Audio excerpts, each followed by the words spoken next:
السلام عليكم ورحمة الله.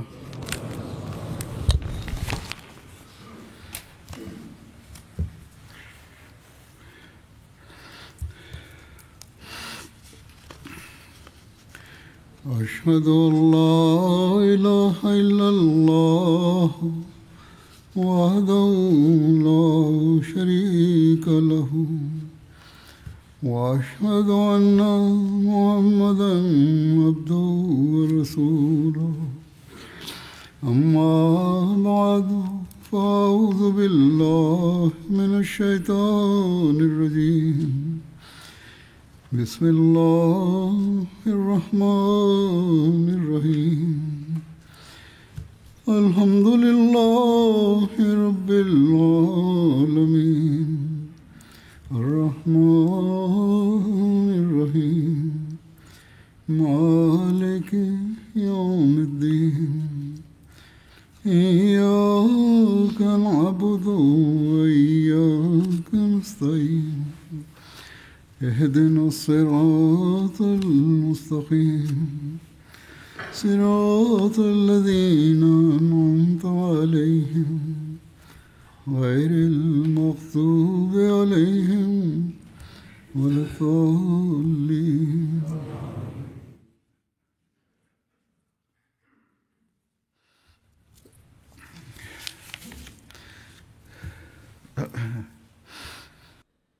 கடந்த ஹுத்பாவில் ஹஸ்ரத் நபிகள் நாயகம் ஸல்லல்லாஹு அலைஹி வஸல்லம் அவர்கள் படையுடன் சப்தமின்றி மக்காவுக்கு அருகில் சென்றடைந்தது பற்றியும் முகாமிட்டது பற்றியும் கூறப்பட்டு வந்தது. ஹுசூர் ஸல்லல்லாஹு அலைஹி வஸல்லம் அவர்கள் 10,000 இடங்களில் நெருப்புகளை முட்டச் செய்தார்கள். அபூ சுஃபியானும் அவருடைய கூட்டாளிகளும் இதை பார்த்ததும் மிகவும் பதற்றமடைந்தனர். இதன் சிறிது விபரம் முன்னர் எடுத்துரைக்கப்பட்டிருந்தது. இது தொடர்பாக மேற்கொண்ட விவரத்தை எடுத்துரைக்கிறேன். ஹஸ்ரத் முஸ்லிம் மவுத் ரலியல்லாஹு அன்ஹு அவர்கள் இதன் விவரத்தை ஓரிடத்தில் எடுத்து கூறுகிறார்கள். ஹஸ்ரத் அப்பாஸ் ரலியல்லாஹு அன்ஹு அவர்கள் அபூ சுஃபியானின் பழைய நண்பராக இருந்ததனால் அவர்கள் அபூ சுஃபியானை அவர் தம்முடன் பயண விலங்கின் மீது அமர வேண்டும் என்றும் மாநபி ஸல்லல்லாஹு அலைஹி வஸல்லம் அவர்களின் சபைக்கு செல்ல வேண்டும் என்றும் வற்புறுத்தினார்கள். எனவே அவர்கள் அவரது கையை பிடித்து ஒட்டகத்தின் மீது தம்முடன் அமர வைத்து கொண்டார்கள். பிறகு ஒட்டகத்தை ஓட்டினார்கள். ஹதரத் ரசூலுல்லாஹ் ஸல்லல்லாஹு அலைஹி வஸல்லம் அவர்களின் சபையை சென்றடைந்தார்கள். அவர்களுடன் காவலுக்கு நியமிக்கப்பட்டிருந்த ஹதரத் உமர் ரலியல்லாஹு அன்ஹு அவர்கள் இவரை எங்கும் கொன்றுவிடப் போகிறார்கள் என்று ஹதரத் அப்பாஸ் ரலியல்லாஹு அன்ஹு அவர்கள் அஞ்சினார்கள். ஆனால் ஹதரத் ரசூலுல்லாஹ் ஸல்லல்லாஹு அலைஹி வஸல்லம் அவர்கள், உங்களில் யாராவது அபூ சுஃபியானை சந்தித்தால் அவரை கொன்றுவிடாதீர்கள் என்று ஏற்கனவே கூறியிருந்தார்கள். இந்த எல்லா காட்சியும் அபூ சுஃபியானின் உள்ளத்தில் ஒரு மாபெரும் மாற்றத்தை ஏற்படுத்தியிருந்தது. அபூ சுஃபியான் பார்த்தார், சில ஆண்டுகளுக்கு முன்புதான் நாம் ஹதரத் ரசூலுல்லாஹ் ஸல்லல்லாஹு அலைஹி வஸல்லம் அவர்களை ஒரே ஒரு தோழருடன் மக்காவை விட்டு செல்லும் நிர்பந்தத்திற்கு ஆளாக்கியிருந்தோம். ஆனால் இப்பொழுது இன்று 7 ஆண்டுகள் தான் கடந்திருக்கின்றன.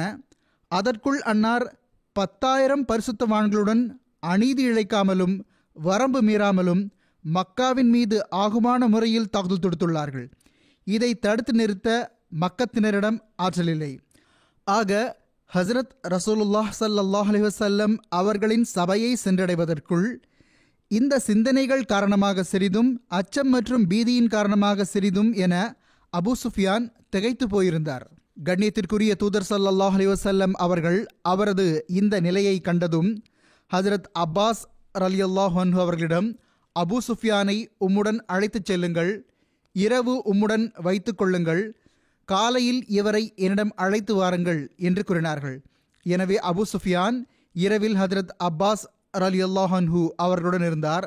காலையில் அவரை ஹஜ்ரத் ரசூலுல்லாஹ் ஸல்லல்லாஹு அலைஹி வஸல்லம் அவர்களிடம் அழைத்து வந்தபோது ஃபஜ்ர் தொழுகைக்கான நேரமாக இருந்தது. காலையில் எழுந்து தொழுவது பற்றி மக்கத்தினருக்கு என்ன தெரியும்? அபூ சுஃபியான் முஸ்லிம்கள் தண்ணீர் நிறைந்த குவளைகளுடன் இங்கும் அங்கும் வந்து போய் கொண்டிருப்பதை பார்த்தார். சிலர் ஒழு செய்து கொண்டிருப்பதும் சிலர் வரிசை அமைத்து நிற்பதும் அவருக்கு தென்பட்டது. அப்பொழுது அபூ சுஃபியான், எனக்காக ஏதோ புதிய வகையான தண்டனை ஏற்பாடு செய்யப்பட்டுள்ளது போலும் என நினைத்தார். எனவே அவர் பதற்றமடைந்து ஹஜ்ரத் அப்பாஸ் ரலியல்லாஹு அன்ஹு அவர்களிடம், இந்த மக்கள் அதிகாலையில் இது என்ன செய்து கொண்டிருக்கிறார்கள் என்று கேட்டார். ஹதரத் அப்பாஸ் ரலியல்லாஹு அன்ஹு அவர்கள், நீ பயப்பட தேவையில்லை, இந்த மக்கள் தொழப்போகிறார்கள் என்று கூறினார்கள். இதற்கு பிறகு அபு சுஃபியான் பார்த்தார், ஆயிரக்கணக்கான முஸ்லிம்கள் ஹதரத் ரசூலுல்லாஹ் ஸல்லல்லாஹு அலைஹி வஸல்லம் அவர்களுக்கு பின்னால் நின்று கொண்டார்கள். அன்னார் ருக்கு செய்யும் போது அனைவரும் ருக்கு செய்கிறார்கள், அன்னார் சஜ்தா செய்யும் போது அனைவரும் சஜ்தா செய்கிறார்கள். ஹசரத் அப்பாஸ் ரலியல்லாஹு அன்ஹு அவர்கள் காவலில் இருந்ததன் காரணமாக தொழுகையில் கலந்து கொள்ளவில்லை. அபு சுஃபியான் அவர்களிடம், இப்பொழுது இவர்கள் என்ன செய்து கொண்டிருக்கிறார்கள்? முஹம்மது ரசூலுல்லாஹ் ஸல்லல்லாஹு அலைஹி வஸல்லம் அவர்கள் என்ன செய்கிறாரோ அதையே இவர்களும் செய்ய துவங்கி விடுகிறார்களே என்று கேட்டார். அதற்கு ஹதரத் அப்பாஸ் ரலியல்லாஹு அன்ஹு அவர்கள், நீ எந்த சிந்தனைகளில் மூழ்கி கிடக்கிறாய்? இதுவோ தொழுகை நிறைவேற்றப்படுகிறது. ஆனால் ஹசரத் முஹம்மது ரசூலுல்லாஹ் ஸல்லல்லாஹு அலைஹி வஸல்லம் அவர்கள் இவர்களுக்கு உண்பதையும் பருகுவதையும் விட்டுவிடுங்கள் என கட்டளையிட்டார்கள் என்றால் இந்த மக்கள் உண்பதையும் பருகுவதையும் கூட விட்டு விடுவார்கள் என்று கூறினார்கள். அதற்கு அபு சுஃபியான், நான் பேரரசர் கிஸ்ரா அரசவையையும் பார்த்திருக்கிறேன், பேரரசர் சீசரின் அரசவையையும் பார்த்திருக்கிறேன். ஆனால் எந்த அளவுக்கு முஹம்மது ரசூலுல்லாஹ் ஸல்லல்லாஹு அலைஹி வஸல்லம் அவர்களின் ஜமாத் அவர்களுக்காக தம்மை மாய்த்து கொள்கிறதோ அந்த அளவுக்கு பேரரசர்களான அவர்களுடைய சமுதாயங்களை அவர்களுக்காக மாய்த்து கொள்ள கண்டதில்லை என்று கூறினார். பிறகு ஹதரத் அப்பாஸ் ரலியல்லாஹு அன்ஹு அவர்கள், இன்று நீ ஹதரத் முஹம்மது ரசூலுல்லாஹ் ஸல்லல்லாஹு அலைஹி வஸல்லம் அவர்களிடம் அன்னார் தம் சமுதாயத்தை மன்னித்து விடுவதற்கான கோரிக்கை வைக்க முடியாதா என கேட்டார்கள். தொழுகை முடிந்ததும் ஹதரத் அப்பாஸ் ரலியல்லாஹு அன்ஹு அவர்கள் அபு சுஃபியானை அழைத்து கொண்டு ஹதரத் முஹம்மது ரசூலுல்லாஹ் ஸல்லல்லாஹு அலைஹி வஸல்லம் அவர்களுக்கு முன்னால் வந்தார்கள். ஹதரத் ரசூலுல்லாஹ் ஸல்லல்லாஹு அலைஹி வஸல்லம் அவர்கள், அபு சுஃபியானே, அல்லாஹை தவிர வணக்கத்திற்குரியவர் வேறு எவரும் இல்லை என்ற உண்மைத்துவம் உனக்கு தெள்ள தெளிவாக ஆகிவிடும் நேரம் இன்னும் வரவில்லையா என கேட்டார்கள். அதற்கு அபு சுஃபியான், என் தாய் தந்தையர் தங்கள் மீது அர்ப்பணம், தாங்கள் மிகவும் மென்மையானவர், மிகவும் ஒழுக்கமானவர், மேலும் மிகவும் அதிகமாக உறவுகளை பேணுபவராவீர்கள். இறைவனை தவிர வேறு வணக்கத்திற்குரியது ஏதும் இருந்திருந்தால் அது எங்களுக்கு ஏதாவது உதவி செய்திருக்குமே என்ற விஷயத்தை நான் இப்பொழுது புரிந்து கொண்டேன் என்று கூறினார். அதற்கு பிறகு ஹதரத் ரசூலுல்லாஹ் ஸல்லல்லாஹு அலைஹி வஸல்லம் அவர்கள், அபு சுஃபியானே, நான் அல்லாஹ்வின் தூதராவேன் என்ற விஷயத்தை நீ புரிந்து கொள்ளும் நேரம் இன்னும் வரவில்லையா என கேட்டார்கள். அதற்கு அபு சுஃபியான், என் தாய் தந்தையர் தங்கள் மீது அர்ப்பணமாவார்களாக, இது தொடர்பாக இப்பொழுது எனது உள்ளத்தில் சில ஐயங்கள் உள்ளன என்று கூறினார். ஆனால் அபு சுஃபியான் தயங்கிய நிலையிலும் கூட அவருடன் சேர்ந்த மக்காவுக்கு வெளியே முஸ்லிம்களின் படையை பற்றி அறிய வந்திருந்த அவருடைய கூட்டாளிகள் இருவரும் முஸ்லிம்களாகிவிட்டார்கள். அவர்களில் ஒருவர் ஹக்கீம் பின் ஹிஸாம் ஆவார். அதற்கு பிறகு அபு சுஃபியானும் இஸ்லாத்தை ஏற்றார். ஆனால் அவரது உள்ளம் அநேகமாக மக்கா வெற்றிக்கு பிறகே முழுமையாக திறந்தது. ஈமான் கொண்ட பிறகு ஹக்கீம் பின் ஹிஸாம், யா ரசூலல்லாஹ் ஸல்லல்லாஹு அலைஹி வஸல்லம், தாங்கள் இந்த படையை தங்களது சமுதாயத்தை அழிப்பதற்காக கொண்டு வந்திருக்கிறீர்களா என்று கேட்டார். அதற்கு ஹதரத் ரசூலுல்லாஹ் ஸல்லல்லாஹு அலைஹி வஸல்லம் அவர்கள், இந்த மக்கள் அநீதி இழைத்தார்கள், இந்த மக்கள் பாவம் செய்தார்கள், நீங்களெல்லாம் ஹுதைபியாவில் எடுத்துக்கொள்ளப்பட்ட உடன்படிக்கையை மீறிவிட்டீர்கள், குஸாவுக்கு எதிராக அநீதியான போர் செய்தீர்கள், இறைவன் அமைதியை வழங்கியிருந்த அந்த புனித இடத்தில் போர் செய்தீர்கள் என்று கூறினார்கள். அதற்கு ஹக்கீம், அல்லாஹ்வின் தூதர் அவர்களே ஸல்லல்லாஹு அலைஹி வஸல்லம், சரிதான், ஐயமின்றி தங்களது சமுதாயம் இப்படித்தான் செய்தது. ஆனால் தாங்கள் மக்காவின் மீது தாக்குதல் தொடுப்பதற்கு பதிலாக ஹவாஸின் சமுதாயத்தின் மீது தாக்குதல் தொடுத்திருக்க வேண்டுமே என்று கூறினார். அதற்கு ஹதரத் ரசூலுல்லாஹ் ஸல்லல்லாஹு அலைஹி வஸல்லம் அவர்கள், அந்த சமுதாயமும் அநீதி இழைக்கும் சமுதாயமாகும். ஆனால் இறைவன் மக்காவின் வெற்றி, இஸ்லாத்தின் ஆதிக்கம் மற்றும் ஹவாஸினின் தோல்வி ஆகிய இந்த அனைத்து விஷயங்களையும் என்னுடைய கைகளிலேயே நிறைவேறச் செய்வான் என்று நான் இறைவனிடம் நம்பிக்கை வைக்கிறேன் என்று கூறினார்கள். இதற்கு பிறகு அபு சுஃபியான், மக்கத்தினர் வாழ் இயந்தாமல் இருந்தார்கள் என்றால் அவர்களுக்கு உயிருக்கு உத்தரவாதம் கிடைக்குமா என்று கேட்டார். அதற்கு ஹஜ்ரத் நபிகள் நாயகம் ஸல்லல்லாஹு அலைஹி வஸல்லம் அவர்கள், தனது வீட்டின் கதவை அடைத்துக் கொள்ளும் ஒவ்வொருவருக்கும் உயிருக்கு உத்தரவாதம் வழங்கப்படும் என்று கூறினார்கள். ஹஜ்ரத் அப்பாஸ் ரலியல்லாஹு அன்ஹு அவர்கள், அல்லாஹ்வின் தூதர் அவர்களே ஸல்லல்லாஹு அலைஹி வஸல்லம், அபு சுஃபியான் பெருமிதத்தை விரும்பும் மனிதராவார், எனது கண்ணியத்திற்கும் ஏதும் ஏற்பாடு செய்யப்பட வேண்டும் என்று அவர் சொல்ல வருகிறார் என்று கூறினார்கள். அதற்கு பெருமானார் ஸல்லல்லாஹு அலைஹி வஸல்லம் அவர்கள், மிக்க நன்று. எவர் அபூ சுஃபியானின் வீட்டுக்கு சென்று விடுவாரோ அவருக்கும் உயிருக்கு உத்தரவாதம் வழங்கப்படும். எவர் காபா பள்ளிவாசலுக்குள் நுழைந்து விடுகிறாரோ அவருக்கும் உயிருக்கு உத்தரவாதம் வழங்கப்படும். எவர் தனது ஆயுதங்களை வீசி விடுகின்றாரோ அவருக்கும் உயிருக்கு உத்தரவாதம் வழங்கப்படும். எவர் தன்னுடைய கதவுகளை அடைத்து கொண்டு உட்கார்ந்து கொள்கிறாரோ அவருக்கும் உயிருக்கு உத்தரவாதம் வழங்கப்படும். எவர் ஹக்கீம் பின் ஹிஸாமின் வீட்டுக்கு சென்று விடுகிறாரோ அவருக்கும் உயிருக்கு உத்தரவாதம் வழங்கப்படும் என்று கூறினார்கள். இந்த விவரம் அனைத்தையும் ஹஜ்ரத் முஸ்லிம் மௌத் ரலிலான் அவர்கள் தீபாச்சா தஃப்சீருல் குர்ஆனில் எழுதியுள்ளார்கள். ஹஜ்ரத் வாக்களிக்கப்பட்ட மஸீஹ் அலைஹிஸ்ஸலாம் அவர்கள் இது தொடர்பாக இவ்வாறு கூறியுள்ளார்கள். ஹஜ்ரத் ரசூலுல்லாஹ் ஸல்லல்லாஹு அலைஹி வஸல்லம் அவர்களின் காலத்தில் அபூ சுஃபியான் மிகவும் பலவீனமான இதயம் கொண்டவராகவும் குறைவான புத்தி கூர்மையுடைய மனிதராகவும் இருந்தார். ஹஜ்ரத் ரசூலுல்லாஹ் ஸல்லல்லாஹு அலைஹி வஸல்லம் அவர்கள் மக்காவை வெற்றி கண்ட போது அவரிடம், நீ இப்பொழுது புரிந்து கொள்ளவில்லையா, இது மனிதனின் கைகளின் வேலையல்ல என்பது இதுவரை உனக்கு தெரியவில்லையா என கேட்டார்கள். அதற்கு பதிலளித்தவாறு அவர், இறைவன் உண்மையானவனாவான்.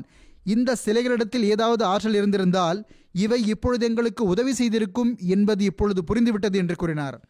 பிறகு பெருமானார் ஸல்லல்லாஹு அலைஹி வஸல்லம் அவர்கள் அவரிடம், நீ எனது நபித்துவத்தின் மீது ஈமான் கொள்கிறாயா என கேட்டபோது, அதாவது ஹஜ்ரத் ரசூலுல்லாஹ் ஸல்லல்லாஹு அலைஹி வஸல்லம் அவர்கள் அவரிடம் இந்த கேள்வியை கேட்டபோது அவர் தயக்கத்தை வெளிப்படுத்தினார். அவருக்கு தௌஹீத் புரிந்துவிட்டது, ஆனால் நுபுவத் புரியவில்லை. சில இயல்புகளே எப்படி இருக்கும் என்றால் அவற்றில் புத்தி கூர்மை குறைவாக இருக்கும். எது தௌஹீதுக்கு சான்றாக இருந்ததோ அதுவே நுபுவத்துக்கும் சான்றாக இருந்தது. ஆனால் அபூ சுஃபியான் அதில் வித்தியாசம் பார்த்து கொண்டிருந்தார். அவர் தௌஹீதையும் ஓரிறைமையையும் நுபுவத்தையும் நபித்துவத்தையும் தனித்தனியாக ஆக்கிவிட்டார். ஆக ஹஜ்ரத் வாக்களிக்கப்பட்ட மஸீஹ் அலைஹிஸ்ஸலாம் அவர்கள் கூறுகிறார்கள், எல்லாரும் ஒரே மட்டத்தைச் சேர்ந்த மனிதர்களாக இருப்பதில்லை. சிலர் சித்திகே அக்பர் ரலியல்லாஹு அன்ஹு அவர்கள் போன்று முதல் தரத்திலும், சிலர் நடுத்தரத்திலும், சிலர் இறுதி தரத்திலும் இருப்பார்கள். இப்னு அக்வா அவர்கள் அறிவிக்கிறார்கள், அபூ சுஃபியானும் ஹக்கீம் பின் ஹிஸாமும் திரும்பிச் செல்லும் போது ஹஜ்ரத் அப்பாஸ் ரலியல்லாஹு அன்ஹு அவர்கள் ஹஜ்ரத் ரசூலுல்லாஹ் ஸல்லல்லாஹு அலைஹி வஸல்லம் அவர்களிடம், அல்லாஹ்வின் தூதரவர்களே ஸல்லல்லாஹு அலைஹி வஸல்லம், எனக்கு அபூ சுஃபியானின் இஸ்லாத்தை குறித்து அச்சம் இருக்கிறது என்று பணிவுடன் கூறினார்கள். ஹஜ்ரத் அப்பாஸ் ரலியல்லாஹு அன்ஹு அவர்கள், அவர் இஸ்லாத்தை புரிந்து கொள்ளும் வரை, தங்களுடன் அல்லாஹின் படைகளை கண்டுகொள்ளும் வரை அவரை திருப்பி அழைத்துக் கொள்ளுங்கள் என்று கேட்டுக்கொண்டார்கள். இப்னு அபி ஷீபா அவர்கள் அறிவிக்கிறார்கள், அபூ சுஃபியான் திரும்பிச் செல்ல முற்பட்ட போது ஹஜ்ரத் அபு பக்ர் ரலியல்லாஹு அவர்கள் ஹஜ்ரத் ரசூலுல்லாஹ் ஸல்லல்லாஹு அலைஹி வஸல்லம் அவர்களிடம், அல்லாஹ்வின் தூதரவர்களே ஸல்லல்லாஹு அலைஹி வஸல்லம், தாங்கள் அபூ சுஃபியான் குறித்து ஆணையிட்டால் அவரை வழியில் நிறுத்தி கொள்ளலாம் என்று பணிவுடன் கூறினார்கள். இப்னு இஸ்ஹாக் அவர்கள் அறிவிக்கிறார்கள், அபூ சுஃபியான் திரும்பிச் செல்லும்போது ஹதரத் ரசூலுல்லாஹ் ஸல்லல்லாஹு அலைஹி வஸல்லம் அவர்கள் ஹதரத் அப்பாஸ் ரலியல்லாஹு அன்ஹு அவர்களிடம், அபூ சுஃபியானை பள்ளத்தாக்கின் புதர்களில் தடுத்து நிறுத்திக் கொள்ளுங்கள் என்று கூறினார்கள். எனவே ஹதரத் அப்பாஸ் ரலியல்லாஹு அன்ஹு அவர்கள் சென்று அபூ சுஃபியானை தடுத்து நிறுத்திவிட்டார்கள். இதனால் அபூ சுஃபியான், ஹாஷிம் குலத்தவரே, நீர் ஏமாற்றுகின்றீரா என கேட்டார். அதற்கு ஹதரத் அப்பாஸ் ரலியல்லாஹு அன்ஹு அவர்கள், நபித்துவத்தைச் சேர்ந்தவர்கள் ஏமாற்றுவதில்லை என்று கூறினார்கள். மற்றொரு அறிவிப்புக்கு ஏற்ப அவர்கள், நாங்கள் ஒருபோதும் ஏமாற்றுபவர்கள் அல்ல, ஆயினும் நீ அல்லாஹின் படையை பார்க்கும் வரை, அல்லாஹ் இணை வைப்பாளர்களுக்காக ஆயத்தப்படுத்தி வைத்திருப்பதை பார்த்திடும் வரை காலை வரை காத்திரு என கூறினார்கள். ஆக ஹதரத் அப்பாஸ் ரலியல்லாஹு அன்ஹு அவர்கள் அபூ சுஃபியானை அந்த புதர் பகுதியில் நிறுத்தி வைத்தார்கள். எதுவரை என்றால் பொழுது விடிந்துவிட்டது. பல்வேறு கோத்திரங்கள் ஒவ்வொரு குழுக்களாக அபூ சுஃபியானுக்கு முன்னால் கடந்து சென்றன. ஒரு குழு கடந்து சென்ற போது அவர், அப்பாஸே, இவர்கள் யார் என கேட்டார். அதற்கு அவர்கள், இவர்கள் கஃபாரி மக்கள் ஆவார்கள், கஃபார் கோத்திரத்தைச் சேர்ந்தவர்கள் ஆவார்கள் என்று கூறினார்கள். அதற்கு அவர், எனக்கு கஃபாரிகளுடன் என்ன கொடுக்கல் வாங்கல் இருக்கிறது என கூறினார். பிறகு ஜுஹைனா கோத்திரத்தினர் கடந்து சென்றனர். அப்போது அவர் அவ்வாறே கூறினார். பிறகு சாத் பின் ஹுசைம் கோத்திரத்தினர் கடந்து சென்றனர். அப்போது அவர் அப்படியே கூறினார், எனக்கு இந்த மக்களிடம் என்ன கொடுக்கல் வாங்கல் இருக்கிறது என்றார். பிறகு சுலைம் கோத்திரத்தினர் கடந்து சென்றனர். அவர் மீண்டும் அப்படியே கூறினார். எதுவரை என்றால், எத்தகைய ஒரு படைக்குழு வந்தது என்றால் அதுபோன்று அவர் பார்த்திருக்கவில்லை. அவர், இவர்கள் யார் என்று கேட்டார். அதற்கு ஹதரத் அப்பாஸ் ரலியல்லாஹு அன்ஹு அவர்கள், இவர்கள் அன்சாரிகள் ஆவார்கள், அவர்களின் தலைவர் கொடியை வைத்திருக்கின்ற ஹதரத் சாத் பின் உபாதா ரலியல்லாஹு அன்ஹு அவர்கள் ஆவார்கள் என்று கூறினார்கள். ஹதரத் சாத் பின் உபாதா ரலியல்லாஹு அன்ஹு அவர்கள் உத்வேகத்தில், அபூ சுஃபியானே, இன்றைய நாள் போருக்கான நாளாகும், இன்று காபாவின் கண்ணியம் இருக்காது என்று கூறினார்கள். இதை கேட்ட அபூ சுஃபியான், எதிர்க்க வாய்ப்பு கிடைத்துவிட்டால் நாசத்திற்கான இந்த நாள் எவ்வளவு நன்றாக இருக்கும் என்று கூறினார். அதாவது போரிட்டிருந்தோம் என்றால் சரி, இப்பொழுதோ எங்களால் போரிடக்கூட முடியாது என்றார். பிறகு ஒரு படைக்குழு வந்தது. அது எல்லா படைக்குழுக்களை காட்டிலும் சிறியதாக இருந்தது. அதில் ஹதரத் ரசூலுல்லாஹ் ஸல்லல்லாஹு அலைஹி வஸல்லம் அவர்களும் அன்னாருடைய சஹாபா பெருமக்களும் இருந்தார்கள். நபி ஸல்லல்லாஹு அலைஹி வஸல்லம் அவர்களின் கொடி ஹதரத் ஜுபைர் பின் அவ்வாம் ரலியல்லாஹு அன்ஹு அவர்களிடம் இருந்தது. மற்றொரு அறிவிப்பில் இது இவ்வாறு கூறப்பட்டுள்ளது: ஹசரத் ரசூலுல்லாஹ் ஸல்லல்லாஹு அலைஹி வஸல்லம் அவர்கள் அபூ சுஃபியானை கடந்து சென்ற போது அவர், அல்லாஹ்வின் தூதரவர்களே ஸல்லல்லாஹு அலைஹி வஸல்லம், தாங்கள் தங்களது சமுதாயத்தை படுகொலை செய்வதற்கான கட்டளை பிறப்பித்து விட்டீர்களா? சாத் பின் உபாதா என்ன கூறுகிறார் என்று தங்களுக்கு தெரியாதா என்று கேட்டார். ஹஜரத் ரசூலுல்லாஹ் ஸல்லல்லாஹு அலைஹி வஸல்லம் அவர்கள், அவர் என்ன சொன்னார் என்று கேட்டார்கள்.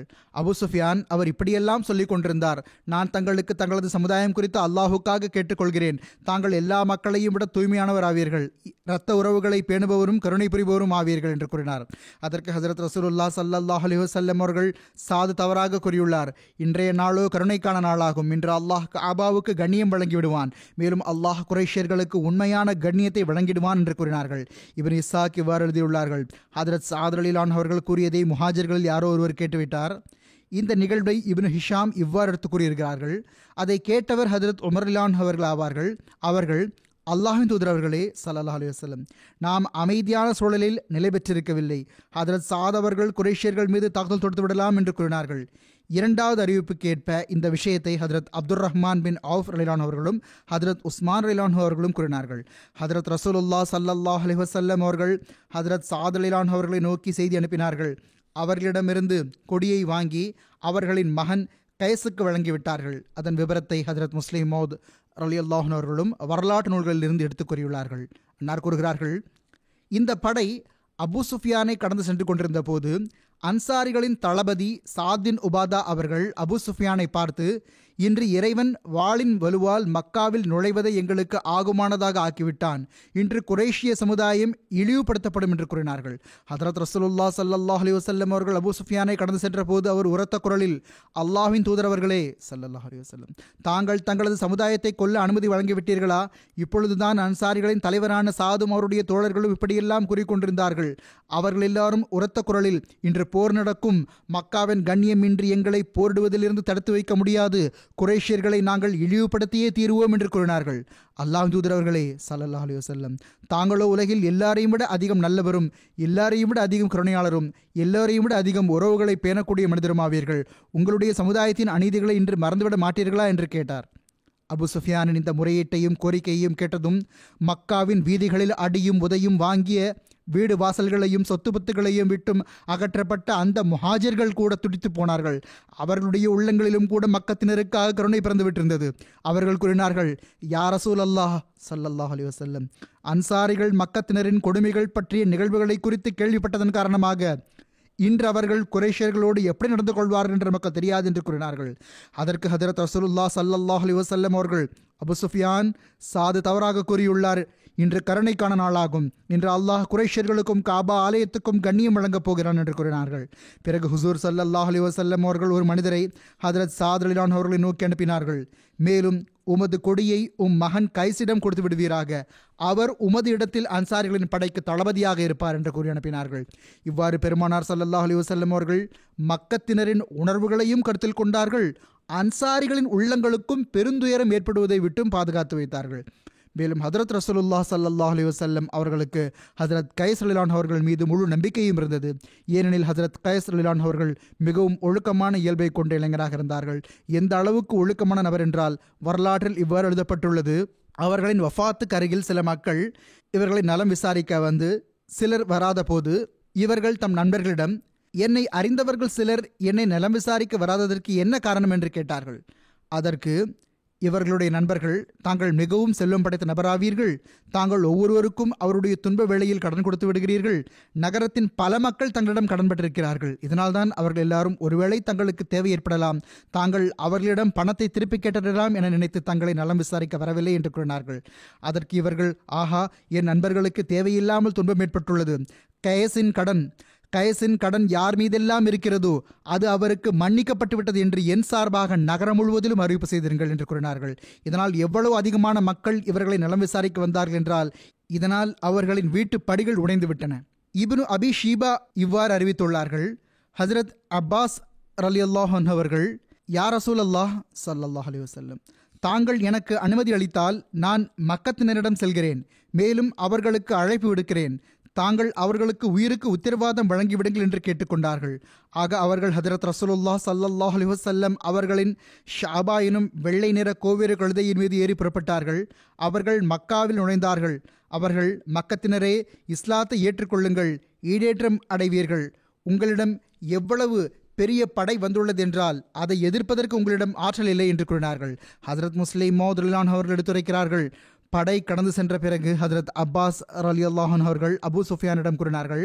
ஏற்கனவே கூறப்பட்டது போன்று படை முன்னால் கடந்து செல்வதை இவர் பார்த்து கொண்டிருந்தார். ஹதரத் அப்பாஸ் அவர்கள் அபூ சுஃபியானிடம், இப்பொழுது உனது பயண விலங்கை வேகமாக ஓட்டி மக்கா சென்று சேர், மேலும் முஹம்மது ரசூலுல்லாஹ் ஸல்லல்லாஹு அலைஹி வஸல்லம் அவர்கள் வந்துவிட்டார்கள் என்றும் அன்னார் இன்ன வடிவத்தில் மக்கத்தினருக்கு உயிருக்கு உத்தரவாதம் வழங்கியுள்ளார்கள் என்றும் அந்த மக்களுக்கு தெரிவித்து விடு என்று கூறினார்கள். அபூ சுஃபியானோ, நான் மக்கத்து மக்களின் ஈடேற்றத்துக்கான வழியை உண்டாக்கிவிட்டேன் என்று தனது மனதில் மகிழ்ச்சியாக இருந்தார்.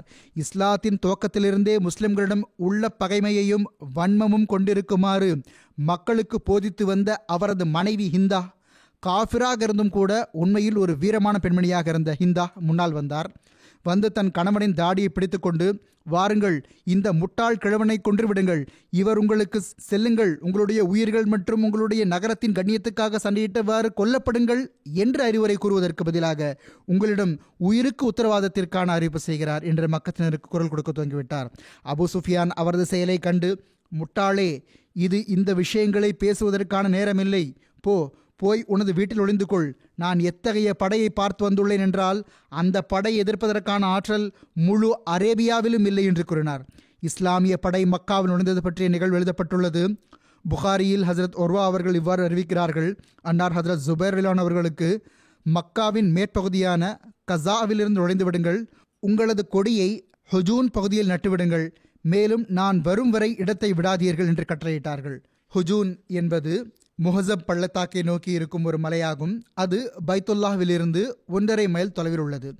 ஹஜ்ரத் ஹாலித் பின் வலீத் ரலியல்லாஹு அன்ஹு அவர்கள் படையின் வலப்புறம் வலது பகுதியில் நியமிக்கப்பட்டிருந்தார்கள்.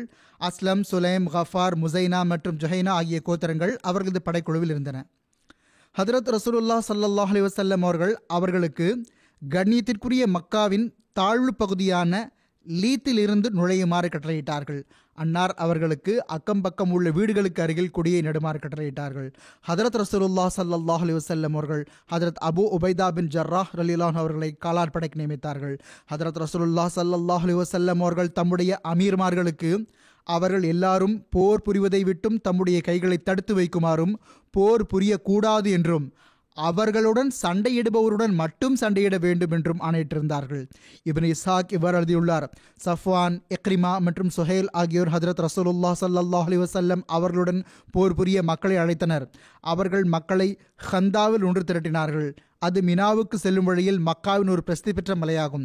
குரேஷியர்கள், பனு பக்கர் கோத்திரத்தினர் மற்றும் ஹசில் கோத்திரத்தினர் ஆகியோர் அவர்களிடம் ஒன்று கூடியிருந்தார்கள். அவர்கள் ஆயுதங்கள் அணிந்திருந்தார்கள். அவர்கள் முஹம்மது ஸல்லல்லாஹு அலைஹி வஸல்லம் அவர்களால் ஒருபோதும் ஆற்றலால் மக்காவில் நுழைய முடியாது என்று அல்லாஹின் மீது ஆணைகளிட்டுக் கொண்டிருந்தார்கள். ஹசீல், அதாவது பனு பக்ரன் ஒரு நபர், ஜிமாஷ் பின் கைஸ் ஹதரத் ரசூலுல்லாஹ் ஸல்லல்லாஹு அலைஹி வஸல்லம் அவர்களின் வருகை தொடர்பாக கேள்விப்பட்ட போது தனது ஆயுதத்தை சரி செய்ய தொடங்கினார். அவர் மனைவி அவரிடம், இந்த ஆயத்தம் யாருக்காக செய்யப்படுகிறது என்று கேட்டார். அதற்கு அவர், முஹம்மது ஸல்லல்லாஹு அலைஹி வஸல்லம் அவர்கள் மற்றும் அவர்களுடைய தோழர்களுக்காக என்று கூறினார். அந்த பெண், இறைவன் மீது ஆணையாக, முஹம்மது ஸல்லல்லாஹு அலைஹி வஸல்லம் அவர்கள் மற்றும் அவர்களுடைய தோழர்களுக்கு முன்னால் இன்று எந்த விஷயமும் நிற்க முடியாது என்று கூறினார்.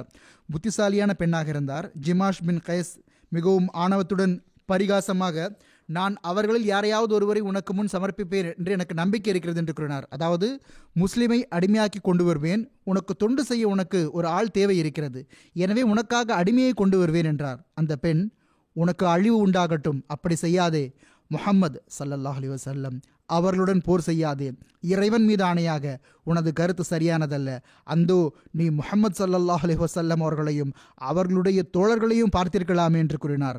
ஜிமாஷ், நீ அண்மையில் பார்த்து விடுவாய் என்று கூறினார். பிறகு அவர் சஃப்வான், இக்ரிமா மற்றும் சுஹைல் ஆகியோருடன் சேர்ந்து ஹந்தமாவுக்கு சென்று விட்டார். ஹஜ்ரத் ஹாலித் பின் வலீத் ரலியல்லாஹு அன்ஹு அவர்கள் ஹஜ்ரத் ரசூலுல்லாஹ் ஸல்லல்லாஹு அலைஹி வஸல்லம் அவர்கள் தமக்கு கட்டளிட்டது போன்று அங்கிருந்து நுழைந்த போது அவர்கள் ஒரு குழுவை பார்த்தார்கள். அவர்கள் இவர்களை நுழைய விடாமல் தடுத்தார்கள். மேலும் இவர்களுக்கு எதிராக ஆயுதங்களை அசைத்தார்கள். இவர்கள் மீது அம்பு எய்தார்கள். அவர்கள், நீங்கள் ஆற்றலின் மூலமாக இங்கு நுழைய முடியாது என்று கூறினார்கள். ஹசரத் ஹாலித் ரலியல்லாஹு அவர்கள் தம் தோழர்களை அழைத்தார்கள். இணை வைப்பாளர்களுடன் போர் நடந்தது. பனு பக்கரின் 20 பேரும் ஹசீலின் 3 அல்லது 4 பேரும் கொல்லப்பட்டார்கள். இப்னு இஸ்ஹாக் அவர்களது கூற்றுக்கு ஏற்ப இணை வைப்பாளர்களின் 13 அல்லது 14 பேர் கொல்லப்பட்டனர். அவர்களுக்கு கடும் தோல்வி ஏற்பட்டது. அவர்கள் எல்லா பக்கமும் சிதறி போய்விட்டார்கள். ஒரு கூட்டம் மலைகள் மீது ஏறிவிட்டது. மிகவும் கர்வத்துடன் தன் மனைவிக்கு பதில் கூறி கொண்டிருந்த ஜிமாஷ் பின் கைஸ் அங்கிருந்து ஓடிவிட்டார். தனது வீட்டுக்கு சென்று மனைவியிடம் கதவை மூடு என்று கூறினார். மனைவி கணவனிடம், உன்னுடைய அந்த வாதங்கள் என்னவாயிற்று? நீயோ நான் அடிமையை கொண்டு வருவேன் என்று இப்பொழுது கூறினாயே என்று கேட்டார். அவர் வருத்தம் தெரிவிக்கும் தோரணில் பதில் கூறினார். மேலும் சில கவிதைகளை பாடி காட்டினார். அவற்றின் பொருள் என்னவென்றால், நீ ஹந்தமாவில் நடந்த போரை நேரில் பார்த்திருந்தால் அப்பொழுது சஃபானும் ஓடிப்போய்விட்டார், இக்ரிமாவும் ஓடிப்போய்விட்டார். அவர்கள் அனைவரையும் வாள்கள் வரவேற்றன. வாள்கள் ஒவ்வொரு மணிக்கட்டிலும் ஒவ்வொரு மண்டையிலும் பட்டு அதை வெட்டி கொண்டிருந்தன. சத்தத்தை தவிர வேறு எதுவும் கேட்கவில்லை. எங்களுக்கு பின்னால் அவர்களுடைய வாள் வீச்சுக்கள் மற்றும் நெஞ்சில் இருந்து எழக்கூடிய சினமும் ஆவேசமும் கொதித்து கொண்டிருப்பது கேட்டது. எனவே நீ உனது வாயால் பழித்துரைக்கக்கூடிய சிறிய சொல்லை கூட சொல்லாது என்பது அந்த கவிதைகளின் பொருளாகும். ஹதரத் ஹாலித் ரலியல்லாஹு அவர்களின் குதிரை வீரர்களில் ஹதரத் ஜுபைஷ் பின் அஷர் மற்றும் ஹதரத் குர்ஸ் பின் ஜாபிர் ஃபஹ்ரி ஆகிய 2 கொல்லப்பட்டனர் என்று புகாரில் உள்ளது. மக்கத்தினருக்கு உயிருக்கு உத்தரவாதம் வழங்கப்பட்டது பற்றி இவ்வாறு எழுதப்பட்டுள்ளது. ஹசரத் ரசூலுல்லாஹ் ஸல்லல்லாஹு அலைஹி வஸல்லம் அவர்கள் அபு சுஃபியானுக்கு உயிருக்கு உத்தரவாதம் வழங்கினார்கள். ஹக்கீம் பின் ஹிசாமுக்கு உயிருக்கு உத்தரவாதம் வழங்கினார்கள்.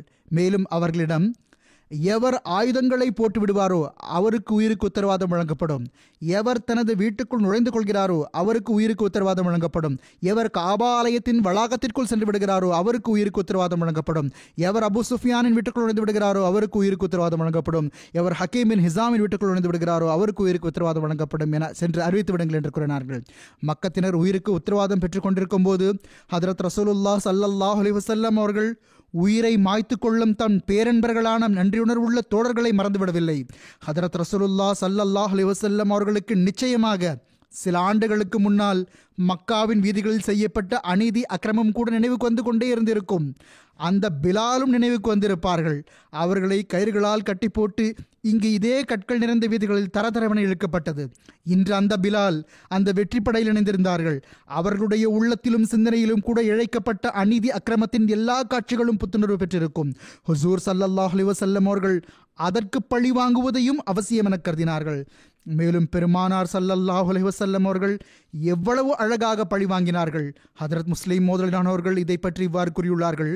இதற்கு பிறகு பெருமானார் ஸல்லல்லாஹு அலைஹி வஸல்லம் அவர்கள் அபிசீனிய அடிமையான பிலால் ரலியல்லாஹு அவர்களுக்கு சகோதரராக ஆக்கியிருந்த அபி ரபீஹா அவர்களை பற்றி இவ்வாறு கூறினார்கள். நாம் இப்பொழுது அபி ரபீஹாவுக்கு எமது கொடியை வழங்குகிறோம். எவர் அபி ரபீஹாவின் கொடியின் கீழ் வந்து நிற்பாரோ நாம் அவரையும் ஒன்றும் செய்ய மாட்டோம். மேலும் பிலால் ரலியல்லாஹு அவர்களிடம், எவர் அபி ரபீஹாவின் கொடியின் கீழ் வந்து விடுவாரோ அவருக்கு உயிருக்கு உத்தரவாதம் வழங்கப்படும் என்று நீர் உடனுக்குடன் அறிவித்துக் கொண்டே செல்வீராக என்று கூறினார்கள். இந்த கட்டளையில் எவ்வளவு நுணுக்கமான நுட்பம் நிறைந்திருந்தது. மக்கத்தினர் பிலாலின் கால்களில் கயிற்றை கட்டி அவரை வீதிகளில் தரதரவென இழுத்து வந்தார்கள். மக்காவின் வீதிகளும் மக்காவின் மைதானங்களும் பிலாலுக்கு அமைதி நிறைந்த இடங்களாக இருக்கவில்லை. மாறாக தண்டனைக்கான, இழிவுக்கான, பரிகாசத்திற்கான இடங்களாக இருந்தன. பிலாலின் உள்ளம் இன்று பழிவாங்குதலின் பக்கம் மீண்டும் மீண்டும் திரும்பிக் கொண்டிருக்கும். இந்த நன்றியுணர்வுள்ள தோழருக்காக பழிவாங்குவதும் அவசியமாகும். ஆனால் நம்முடைய பழிவாங்குதல் இஸ்லாத்தின் மேன்மைக்கு ஏற்ப இருக்க வேண்டியது அவசியமாகும் என்று ஹதரத் ரசூலுல்லாஹ் ஸல்லல்லாஹு அலைஹி வஸல்லம் அவர்கள் எண்ணினார்கள். எனவே அன்னார் பிலால் ரலியல்லாஹு அவர்களுக்காக வாளை கொண்டு அவர்களுடைய எதிரிகளின் தலைகளை சீவிவிடும் வகையில் பழிவாங்கவில்லை. மாறாக அவர்களின் சகோதரரின் கையில் ஒரு மிகப்பெரிய கொடியை வழங்கி நிற்க வைத்து விட்டார்கள். மேலும் பிலால் ரலியல்லாஹு அவர்களை, எவரொருவர் என் சகோதரரின் கொடியின் கீழ் வந்து நிற்பாரோ அவருக்கு உயிருக்கு உத்தரவாதம் வழங்கப்படும் என்று அறிவிப்பதற்காக நியமித்து விட்டார்கள். இது எத்தகைய கம்பீரமான பழிவாங்குதலாக இருந்தது! இது எவ்வளவு அழகான பழிவாங்குதலாக இருந்தது! ஹதரத் பிலால் ரலியல்லாஹு அவர்கள், மக்கத்தினரே வாருங்கள், என் சகோதரரின் கொடியின் கீழ் நின்று கொள்ளுங்கள், உங்களுக்கு உயிருக்கு உத்தரவாதம் வழங்கப்படும் என்று உரத்த குரலில் அறிவிக்கும் போது பழிவாங்கும் உணர்வுகள் தானாகவே அவரது உள்ளத்திலிருந்து நீங்கிக் கொண்டே இருந்திருக்கும். மேலும் எந்த பழிவாங்குதலை ஹதரத் முஹம்மது ரசூலுல்லாஹ் ஸல்லல்லாஹு அலைஹி வஸல்லம் அவர்கள் எனக்காக தேர்ந்தெடுத்துள்ளார்களோ அதைவிட மேலான, அதைவிட அழகான பழிவாங்குதல் எனக்காக வேறு எதுவும் இருக்க முடியாது என்று அவர் உணர்ந்திருப்பார். பிறிதோரிடத்தில் அவர்கள் இதை இப்படி எடுத்துக் கூறியுள்ளார்கள். இந்த நிகழ்வில் எல்லாவற்றையும் விட மாபெரும் விஷயம் பிலாலின் கொடியாகும். ஹதரத் ரசூலுல்லாஹ் ஸல்லல்லாஹு அலைஹி வஸல்லம் அவர்கள் பிலாலுக்காக கொடியை உருவாக்குகிறார்கள். மேலும் எவர் பிலாலின் கொடியின் கீழ் நின்று விடுவாரோ அவருக்கு அடைக்கலம் வழங்கப்படும் என்று கூறுகிறார்கள். அதாவது அவரது சகோதரரின் கொடி என்பது இங்கு அதைத்தான் குறிக்கிறது. ஆனால் தலைவராகவோ ஹஜரத் முகமது ரசூலுல்லாஹ் ஸல்லல்லாஹு அலைஹி வஸல்லம் அவர்கள் இருந்தார்கள். ஆனால் ஹஜரத் முகமது ரசூலுல்லாஹ் ஸல்லல்லாஹு அலைஹி வஸல்லம் அவர்களுக்காக எந்த கொடியும் எழுப்பப்படவில்லை. அன்னாருக்கு பிறகு தியாகங்கள் செய்யக்கூடியவராக அபூபக்கர் இருந்தார்கள். ஆனால் ஹதரத் அபூபக்கரிலானவர்களுக்கும் எந்த கொடியும் எழுப்பப்படவில்லை. அதற்கு பிறகு முஸ்லிமான தலைவர் உமர் இருந்தார்கள். ஆனால் ஹதரத் உமரிலானவர்களுக்கும் எந்த கொடியும் எழுப்பப்படவில்லை. அதற்கு பிறகு ஹதரத் உஸ்மானிலானவர்கள் ஏற்றுக்கொள்ளப்பட்டவராக இருந்தார்கள். பெருமானார் ஸல்லல்லாஹு அலைஹி வஸல்லம் அவர்களின் மருமகனாகவும் இருந்தார்கள்.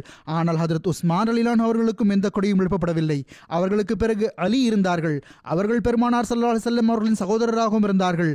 அன்னாருடைய மருமகனாகவும் இருந்தார்கள். ஆனால் ஹதரத் அலி அவர்களுக்கும் எந்த கொடியும் எழுப்பப்படவில்லை. பிறகு ஹதரத் அப்துர் ரஹ்மான் பின் அவுஃப் எத்தகைய நபராக இருந்தார் என்றால் அவர்களை பற்றி ஹதரத் ரசூலுல்லாஹ் ஸல்லல்லாஹு அலைஹி வஸல்லம் அவர் எப்படிப்பட்ட நபர் என்றால் அவர் உயிருடன் இருக்கும் வரை முஸ்லிம் சமுதாயத்தில் வேறுபாடு ஏற்படாது என்று கூறுகிறார்கள். ஆனால் அப்துர் ரஹ்மான் அவர்களுக்காகவும் எந்த கொடியும் உருவாக்கப்படவில்லை. பிறகு அப்பாஸ் பெருமானார் ஸல்லல்லாஹு அலைஹி வஸல்லம் அவர்களின் சச்சாவாக இருந்தார்கள். மேலும் சில வேளை அவர்கள் அவமரியாதையாகவும் பேசிவிடுவார்கள். ஆனால் பெருமானார் ஸல்லல்லாஹு அலைஹி வஸல்லம் அவர்கள் கோபித்துக் கொள்ள மாட்டார்கள். ஆனால் ஹதரத் ரசூலுல்லாஹ் ஸல்லல்லாஹு அலைஹி வஸல்லம் அவர்களுக்காகவும் எந்த கொடியையும் உருவாக்கவில்லை.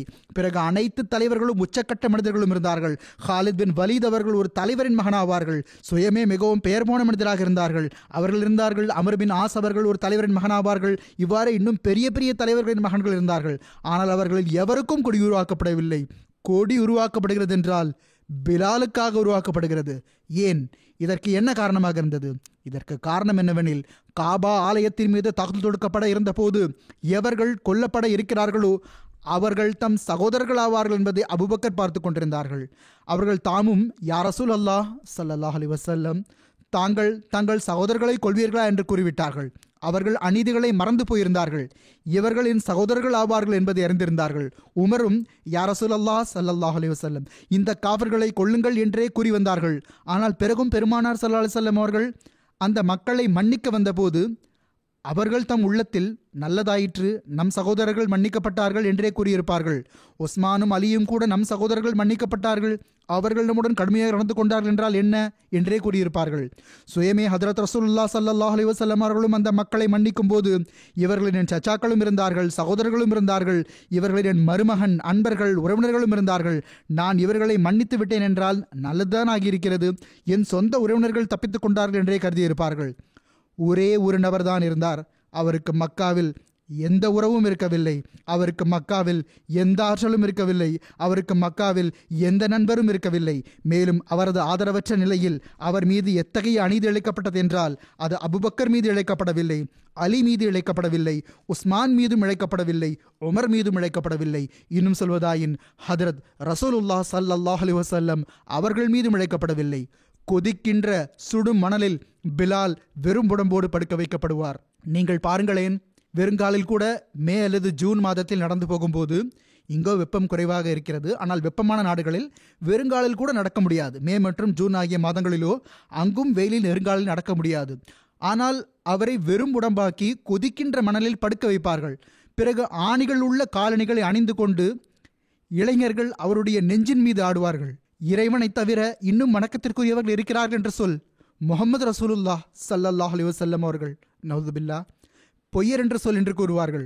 பிலால் அதற்கு எதிரில் தமது ஹபஷி மொழியில் அவர்கள் அடிக்கும்போது அஸ்ஹது அல்லா இலாஹ இல்லல்லாஹ், அஸ்ஹது அல்லா இலாஹ இல்லல்லாஹ் என்று கூறுவார்கள். அந்த நபர் முன்னால் இருந்து இந்த பதிலைத்தான் கூறினார்கள், அதாவது நீங்கள் என் மீது எவ்வளவு வேண்டுமானாலும் கொடுமை இழைத்துக் கொள்ளுங்கள், நான் இறைவன் ஒருவன் என்பதை பார்த்துவிட்ட பிறகு இதை எப்படி என்னால் கூற முடியும்? மேலும் ஹதரத் முஹம்மது ரசூலுல்லாஹ் ஸல்லல்லாஹு அலைஹி வஸல்லம் அவர்கள் இறைவனின் உண்மையான தூதராவார்கள் என்பது எனக்கு தெரியும் போது நான் அன்னாரை எப்படி பொய்யர் என்று கூற முடியும்? இதனால் அவர்கள் இன்னும் அடிக்க ஆரம்பித்து விடுவார்கள். பல மாதங்கள் வெயில் காலத்தில் அவர்களுடன் இவ்வாறு நடந்து கொள்ளப்பட்டது. இவ்வாறு குளிர்காலத்தில் அந்த மக்கள் என்ன செய்து வந்தார்கள் என்றால் அவர்களுடைய கால்கள் கயிற்றை கட்டி அவர்களை மக்காவின் கற்கள் நிறைந்த வீதிகளில் தரதரவென இழுத்து வந்தார்கள். அவர்களுடைய தோல் காயமடைந்து வந்தது. அவர்கள் தரதரவென இழுத்து வந்தார்கள். மேலும் நவுதுபில்லா முஹம்மது ஸல்லல்லாஹு அலைஹி வஸல்லம் அவர்கள் பொய்யர் என்று சொல், இறைவனை தவிர வேறு வணக்கத்திற்குரியவர்களும் உள்ளனர் என்று சொல் என்று கூறி வந்தார்கள். அப்பொழுது அவர்கள் அஸ்ஹது அல்லா இலாஹ இல்லல்லாஹ், அஸ்ஹது அல்லா இலாஹ இல்லல்லாஹ் என்று கூறுவார்கள். இப்பொழுது இஸ்லாமிய படை 10,000 பேருடன் நுழைய வந்துள்ளது. பிலாலுடைய உள்ளத்தில் இன்று அந்த காலணிகளுக்கு பழிவாங்கப்படும், இன்று அந்த அடிகளுக்கான இழப்பீடு எனக்கு கிடைக்கும் என்ற சிந்தனை வந்திருக்கும். ஹதரத் ரசூலுல்லாஹ் ஸல்லல்லாஹு அலைஹி வஸல்லம் அவர்கள், எவர் அபூ சுஃபியானின் வீட்டுக்குள் நுழைந்து விட்டாரோ அவர் மன்னிக்கப்பட்டார், எவர் காபா ஆலயத்தில் நுழைந்து விட்டாரோ அவர் மன்னிக்கப்பட்டார், எவர் தன் ஆயுதங்களை வீசிவிட்டாரோ அவர் மன்னிக்கப்பட்டார், எவர் தனது வீட்டின் கதவுகளை அடைத்துக் கொண்டாரோ அவர் மன்னிக்கப்பட்டார் என்று கூறிய போது பிலாலின் உள்ளத்தில், இவர்களோ தம் சகோதரர்கள் அனைவரையும் மன்னிக்கிறார்களே, நல்லது செய்கிறார்கள், ஆனால் எனக்கான பழிவாங்குதல் எஞ்சியிருந்து விட்டதே என்ற சிந்தனை வந்திருக்கும். ஹதரத் ரசூலுல்லாஹ் ஸல்லல்லாஹு அலைஹி வஸல்லம் அவர்கள், இன்று நான் மன்னிப்பதனால் ஒரே ஒரு நபருக்கு மட்டும் துன்பம் ஏற்படலாம், மேலும் அவர் பிலால் ஆவார். எவர்களை நான் மன்னிக்கின்றேனோ அவர்கள் அவருடைய சகோதரர்கள் அல்ல, அவருக்கு இழைக்கப்பட்ட துன்பம் வேறு எவருக்கும் இழைக்கப்படவில்லை என்பதை பார்த்தார்கள். எனவே அன்னார் கூறினார்கள், நான் அவருக்காக பழிவாங்குவேன், மேலும் எனது நபித்துவத்திற்கான மேன்மையையும் நிலைத்திருக்கும் வகையில் பிலாலின் உள்ளமும் மகிழ்ச்சியடையும் வகையில் பழிவாங்குவேன் என்று கூறினார்கள். ஹதரத் ரசூலுல்லாஹ் ஸல்லல்லாஹு அலைஹி வஸல்லம் அவர்கள், பிலாலின் கொடியை எழுப்பிடுங்கள், காலணிகளை கொண்டு அவரது நெஞ்சின் மீது ஆடியவர்கள், அவருடைய கால்களில் கயிற்றை போட்டு தரதரவென இழுத்து வந்தவர்கள், அவரை கொதிக்குணரில் கிடத்தி வந்தவர்கள். ஆனால் அந்த மக்கத்து தலைவர்களிடம், உங்களின் மற்றும் உங்களுடைய மனைவி மக்களின் உயிர்களை காப்பாற்ற வேண்டும் என்றால் பிலாலின் கொடியில் கீழ் வந்து விடுங்கள் என்று கூறிவிடுங்கள் என்று கூறினார்கள். உலகம் பிறந்த நாளிலிருந்து, மனிதனுக்கு ஆற்றல் கிடைக்கப்பெற்ற நாளிலிருந்து, ஒரு மனிதன் மற்ற மனிதனிடம் தனது இரத்தத்திற்கு பழிவாங்க ஆயத்தமானதிலிருந்து, அவனுக்கு ஆற்றல் கிடைத்ததிலிருந்து, இதுபோன்ற மகத்துவமிக்க பழிவாங்குதலை எந்த மனிதரும் மேற்கொள்ளவில்லை என்று நான் கூறுகிறேன். பிலாலின் கொடி காபா ஆலயத்துக்கு முன்னால் மைதானத்தில் நடப்பட்டிருக்கும் போது அவரை காலால் நசுக்கி வந்த அந்த அரேபிய தலைவர்கள், மேலும் நௌதுபில்லா முஹம்மது ரசூலுல்லாஹ் ஸல்லல்லாஹு அலைஹி வஸல்லம் அவர்கள் பொய்யர் என்று சொல்கிறாயா இல்லையா என்று கூறி வந்தவர்கள், நம்முடைய உயிர் தப்பிவிட வேண்டும் என்று ஓடி ஓடி போயும், தம் மனைவி மக்களின் கைகளை பிடித்து வந்தும், அவர்களை அழைத்து வந்தும் பிலாலின் கொடியில் கீழ் கொண்டு வந்திருக்கும் போது அந்த நேரத்தின் பிலாலின் உள்ளமும் அவரது உயிரும் எப்படி ஹதரத் முஹம்மது ரசூலுல்லாஹ் ஸல்லல்லாஹு அலைஹி வஸல்லம் அவர்கள் மீது அர்ப்பணமாகி இருக்கும். அவர், நான் இந்த காஃபிர்களை பழிவாங்கி இருப்பேனோ இல்லையோ தெரியவில்லை, அல்லது பழிவாங்கியிருக்க முடியுமோ இல்லையோ என்று தெரியவில்லை. இப்பொழுது அந்த பழிவாங்குதல் நடந்துவிட்டது. எவருடைய காலணிகள் என் நெஞ்சின் மீது பட்டனவோ அந்த ஒவ்வொரு நபரின் தலையும் என் காலணிக்கு முன்னால் குனிய வைக்கப்பட்டு விட்டது என்று கூறியிருப்பார். இது எத்தகைய பழிவாங்குதலாக இருந்தது என்றால் அது யூசுஃபின் பழிவாங்குதலை காட்டிலும் மிகவும் மேன்மை மிக்கதாக இருந்தது. ஏனென்றால் யூசுப் தம் தந்தைக்காக தம் சகோதரர்களை மன்னித்திருந்தார்கள். யாருக்காக செய்தார்களோ அவர்கள் அவர்களின் தந்தையாவார்கள், எவர்களை மன்னித்தார்களோ அவர்கள் அவர்களுடைய சகோதரர்கள் ஆவார்கள். ஹதரத் முஹம்மது ரசூலுல்லாஹ் ஸல்லல்லாஹு அலைஹி வஸல்லம் அவர்கள் தம் சச்சாக்களையும் சகோதரர்களையும் ஓர் அடிமையின் காலணிகளுக்காக மன்னித்தார்கள். யூசுஃபின் பழிவாங்குதல் அதற்கு எதிரில் என்ன அந்தஸ்தை கொண்டிருக்கிறது? ஒரு பலவீனமான மனிதர் இருக்கிறார், அவரது குழந்தை பருவமும் இளமையும் குறைஷிய தலைவர்களின் அடிமைத்துவத்தில் கழிகிறது. அவருக்கு பெருமானார் ஸல்லல்லாஹு அலைஹி வஸல்லம் அவர்கள் இந்த அளவுக்கு மனமகிழ்ச்சியும் கண்ணியத்தையும் வழங்கியுள்ளார்கள். எடுத்துக் கூறப்பட்டது போன்று அதற்கான எடுத்துக்காட்டு உலக வரலாற்றில் கிடைப்பதில்லை. இது என்றென்றைக்கும் நினைவு சின்னமாக இருக்கும். ஆக இதுதான் நம் நிஜமானரும் தலைவருமான ஹதரத் முஹம்மது ரசூலுல்லாஹ் ஸல்லல்லாஹு அலைஹி வஸல்லம் அவர்களின் பழிவாங்குதலின் அழகிய முன்மாதிரியாகும். அல்லாஹும்ம ஸல்லி அலா முஹம்மதின் வ அலா ஆலி முஹம்மதின் வ பாரிக் வஸல்லிம் இன்னக ஹமீதும் மஜீத். இப்னு ஹிஷாம் அவர்கள் எழுதுகிறார்கள், மக்கா வெற்றியில் முஹாஜர்களின் அடையாளமாக யா பனி அப்துர் ரஹ்மான் என்பது இருந்தது, அதாவது அப்துர் ரஹ்மானின் மகன்களே. ஹஸ்ரஜ் கோத்திரத்தின் அடையாளமாக யா பனி அப்துல்லா என்பது இருந்தது, அதாவது அப்துல்லாவின் மகன்களே. அவுஸ் கோத்திரத்தின் அடையாளமாக யா பனி உபைதுல்லா என்பது இருந்தது, அதாவது உபைதுல்லாவின் மகன்களே. ஹதரத் ரசூலுல்லாஹ் ஸல்லல்லாஹு அலைஹி வஸல்லம் அவர்கள் அசாஹரின் மலைப்பாதையில் வந்தபோது, அது கசாவின் இன்னொரு பெயராகும், அப்போது ஹதரத் ரசூலுல்லாஹ் ஸல்லல்லாஹு அலைஹி வஸல்லம் அவர்கள் மக்கா வெற்றி நாளன்று இங்கிருந்துதான் மக்காவில் நுழைந்தார்கள். அப்போது பெருமானார் ஸல்லல்லாஹு அலைஹி வஸல்லம் அவர்கள் வாள்களின் பொலிவை கண்டதும், நான் உங்களை போர் புரிவதை விட்டும் தடுக்கவில்லையா என்று கேட்டார்கள். ஹஸ்ரத் ஹாலித் ரலியல்லாஹு அவர்களுடன் போர் நடந்ததாகவும் அதனால் அவர்களும் வாழ் வீசியதாகவும் கூறப்பட்டது. முதலில் எதிரி தாக்குதல் தொடுத்தான். அதற்கு பெருமானார் ஸல்லல்லாஹு அலைஹி வஸல்லம் அவர்கள், அல்லாஹ்வின் தீர்ப்பு எல்லாவற்றையும் விட சிறந்தது என்று கூறினார்கள். அதாவது, இன்று உங்களால் ஆற்றலின் வலுவால் முஸ்லிம்களை மக்காவில் நுழைவதை விட்டும் தடுக்க முடியாது என்பதை அல்லாஹ் காஃபிர்களுக்கு காட்ட விரும்பினான். இது இறைவனின் ஒரு மாற்ற முடியாத தீர்ப்பாகும், அதை எவராலும் தடுக்க முடியாது. இதுதான் மக்காவில் நுழைந்தது பற்றிய துவக்க எடுத்துரைப்பாக இருந்தது. இது இனியும் எடுத்துரைக்கப்படும் இன்ஷா அல்லாஹ். இப்பொழுது நான் ஒரு மர்ஹூமாவை பற்றிய நட்குறிப்பை எடுத்துக் கூறப்போகிறேன். தொழுகைக்கு பிறகு அவர்களுக்கு ஜனாசா தொழுகை தொழ வைப்பேன். இவர்கள் லாகூரை சேர்ந்த மதிப்பிற்குரிய இனாமுல்லா சாஹிப் அவர்களின் துணைவியார் மதிப்பிற்குரிய அமீனா ஷெஹனாஸ் சாஹிபா ஆவார்கள். இவர்கள் கடந்த நாட்களில் 57வது வயதில் வஃபாத்தாகிவிட்டார்கள். இன்னா லில்லாஹி வ இன்னா இலைஹி ராஜிஊன். இவர்களின் குடும்பத்தில் அஹ்மதியத் இவர்களின் தந்தையார் மதிப்பிற்குரிய முஹம்மதீன் சாஹிப் அவர்கள் மூலமாக வந்தது. அவர்கள் 1934 15 வயதில் காதியானுக்கு சென்று ஹதரத் 2வது ஹலிஃபத்துல் மசீர் அலிலான் அவர்களின் கையில் பையத் செய்தார்கள். மர்ஹூமா அல்லாஹ்னுருளால் மூசியாவாக இருந்தார்கள். பின்விட்டு சென்றவர்களில் கணவர் மட்டுமின்றி ஒரு மகனும் 4 மகள்களும் இருக்கிறார்கள். இவர்களின் மகன் மதிப்பிற்குரிய வஜீஹுல்லா சாஹிப் செனகாலில் முபல்லிகாக இருக்கிறார்கள். அங்கு மார்க்க தொண்டாற்றும் நல்வாய்ப்பு பெறுகிறார்கள். செயல்களத்தில் இருப்பதனால் தம் தாயாரின் ஜனாசாவிலும் நல்லடக்கத்திலும் கலந்து கொள்ள முடியவில்லை. முரபியான இவர்களின் மகன் வஜீஹுல்லா சாஹிப் எழுதுகிறார்கள், என் தாயார் மிகவும் நல்ல வாழ்க்கை வரலாற்றை கொண்ட ஒரு பெண்மணியாக இருந்தார்கள். தொழுகை மற்றும் நோன்பை கடைபிடிப்பார்கள். திருக்குர்ஆனை முறையாக ஓதி வந்தார்கள். பிள்ளைகளையும் முழுமையாக கண்காணித்து வந்தார்கள். அஹ்மதியா ஹிலாஃபத்துடன் பெரும் அன்பு கொண்டவராக இருந்தார்கள். எந்த ஒரு பிரச்சனை அல்லது மகிழ்ச்சி பற்றி தெரிய வந்தாலும் காலத்தின் ஹலீஃபா அவர்களுக்கு கடிதம் எழுது என்று எனக்கு கூறி வந்தார்கள். விருந்தினர்களுக்கு மனமகிழ்ச்சி ஏற்படுத்தக்கூடிய பெண்மணியாக தமது ஆற்றலுக்கு மீறி அவர்களுக்கு தொண்டாற்றி வந்தார்கள். அஹ்மதி அல்லாத அண்டை அயலாருடனும் அன்புடன் நடந்து கொண்டார்கள். சிலர் அண்டை அயலார் எதிர்த்தும் வந்தார்கள். அவ்வாறு இருந்தும் இவர்கள் எப்பொழுதும் அண்டை அயலார்களான அவர்களுக்கான உரிமையை செலுத்தி வந்தார்கள். இவர்களின் கணவர் இனாமுல்லா சாஹிப் கூறுகிறார்கள், என்னுடன் சிறந்த வாழ்வை கழித்தார்கள். வாழ்நாள் முழுவதும் எவ்வளவு ஜமாத் தொண்டுக்கு நல்வாய்ப்பு கிடைத்ததோ அவற்றில் எனக்கு முழுமையாக ஒத்துழைப்பு வழங்கினார்கள். ஜமாத் பணியின் காரணமாக நாள் முழுவதும் அல்லது இரவு முழுவதும் வீட்டை விட்டு வெளியே இருக்க வேண்டி வந்தால் ஒருபோதும் முறையிட்டதில்லை. பெரும் விருந்தோம்பல் செய்பவராக இருந்தார்கள். வஃபாத்துக்கு 1 மாதத்திற்கு முன்னர் கூட ஏறத்தாழ 22 ஜமாத் உறுப்பினர்களுக்காக தாமே உணவு சமைத்தார்கள். ஏழைகளுக்கு எல்லா சாத்தியமான உதவிகளையும் செய்து வந்தார்கள். சந்தாக்களை செலுத்துவதில் தம் மர்ஹூம்கள் சார்பாகவும் சந்தா செலுத்தி வந்தார்கள். பிள்ளைகளுக்கான தர்பியத்தையும் மிகச் சிறந்த முறையில் செய்வதற்கு முயற்சி செய்தார்கள். நீண்ட காலம் தமது வட்டாரத்தில் செக்ரட்டரி மாலாக தொண்டாற்றினார்கள். வஃபாத் நேரத்திலும் இதே தொண்டில் பிணைக்கப்பட்டிருந்தார்கள். இவர்களின் அண்ணன் கூறுகிறார்கள், என் சகோதரி அன்பு செலுத்தக்கூடியவராகவும் ஒவ்வொருவரிடமும் பரிவு காட்டக்கூடியவராகவும் இருந்தார்கள். சிறுவயதிலிருந்தே 5 நேர தொழுகைகளை தொழுபவராகவும் தஹஜ்ஜுத் தொழக்கூடியவராகவும் ஹிலாஃபத்துடன் அளப்பரிய நேசம் கொண்டிருப்பவராகவும் திருக்குர்ஆனை முறையாக ஓதுபவராகவும் இருந்தார்கள். பிள்ளைகள் மற்றும் குடும்பத்தின் மற்ற பிள்ளைகள் யாராக இருந்தாலும் இவர்களின் வீட்டுக்கு செல்வார்கள். அவர்களையும் தொழுகையை கடைபிடிக்க செய்வார்கள். மேலும் திலாவத் செய்யுமாறு வலியுறுத்துவார்கள். ஜமாத் அல்லாதவர்களுடனும் நல்ல தொடர்பு இருந்தது. அஹ்மதி அல்லாத அண்டை அயலாரான ஒரு பெண் கூறுகிறார், என்னுடன் 20 வருடங்களாக அவர்கள் தொடர்பு கொண்டிருந்தார்கள். என்னுடன் சகோதரியைப் போன்று நடந்து கொண்டார்கள். என் பிள்ளைகளுடன் தாயைப் போன்று நடந்து கொண்டார்கள். என் பிள்ளைகளும் அவர்களை அன்னையே என்று அழைத்து வந்தார்கள். ஒவ்வொரு பணியிலும் எனக்கு எப்பொழுதும் சிறந்த ஆலோசனை வழங்கி வந்தார்கள். நல்லியல்பு கொண்ட ஜமாத் அல்லாத மக்களும் இருக்கிறார்கள். அவர்கள் தொடர்பு வைக்கிறார்கள், பிறகு அதை மதிக்கவும் செய்கிறார்கள். ரச்சினா டவுனின் லஜ்னா தலைவி கூறுகிறார்கள், மர்ஹூமின் வஃபாத்தினால் எங்களுடைய மஜ்லிஸிலிருந்து மிகவும் களப்பற்ற மற்றும் ஜமாத் அமைப்புடன் நன்றியுணர்வுடன் இருந்த லஜ்னா உறுப்பினர் ஒருவர் சென்றுவிட்டார்.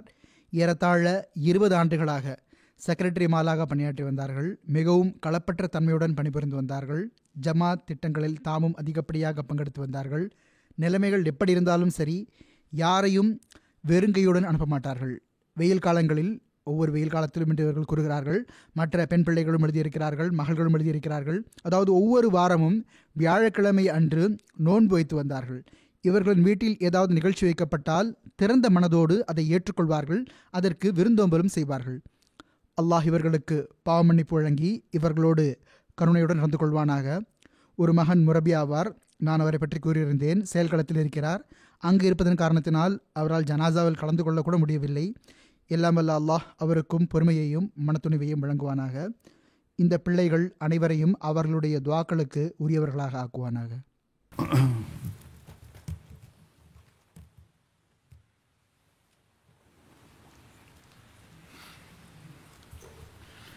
அல்ஹம்துலில்லாஹ் நஹ்மதுஹு வ நஸ்தஈனுஹு வ நஸ்தக்ஃபிருஹு ونؤمن به ونتوكل عليه ونعوذ بالله من شرور أنفسنا ومن سيئات أعمالنا من يهده الله فلا مضل له ومن يضلله فلا هادي له ونشهد أن لا إله إلا الله ونشهد أن محمدا عبده ورسوله عباد الله رحمكم الله إن الله يأمر بالعدل والإحسان وإيتاء ذي القربى وينهى عن الفحشاء والمنكر والبغي يعظكم لعلكم تذكرون اذكروا الله يذكركم وادعوه يستجب لكم ولذكر الله أكبر.